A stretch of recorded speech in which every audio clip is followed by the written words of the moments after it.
ስሙት ምን እንደሚል እዚያ ስናይ የሚደነቅ እዚህ ስንሰራው ግን ስተት ሊሆን አይችልም። እዛ ስናየው ስልጣኔ እዚህ ስንሰራው ኋላ ቀርነት ሊሆን አይችልም። እዛ ስናየው የመንግስታትና የህዝብ የጋራ ጥረት ውጤት አፍሪካ ላይ ግን የማይታይ ተደርጎ የሚገለጸው ነገር ስተት መሆኑን በተግባር አሳይተናል። ከተማችንን ማስዋብ፣ ከተማችንን መስራት፣ መቀየር እንፈልጋለን። በዚህ አይነት ከፍተኛ ጥማትና መሻት አለን። ከተማችንን የምንሰራው እኛ ነን። ሌላ የሚሰራልን ሰው የለም። ሌላ ኮሜንት ሊያደርግ ይችላል፣ ሊተች ይችላል። የኛን ሀገር ማንም አይሰራም። አጃይብ ነው አቦ።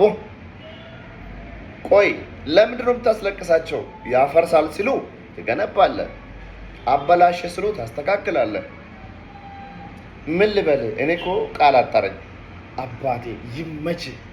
ድሮም 1000 ዓመት ግዛን ተብላል። ግዛ፣ እድሜ ይርዘምልን። እንደኔ አብቹን የምትወዱት በምትፈልጉት ቃል ግለጹት።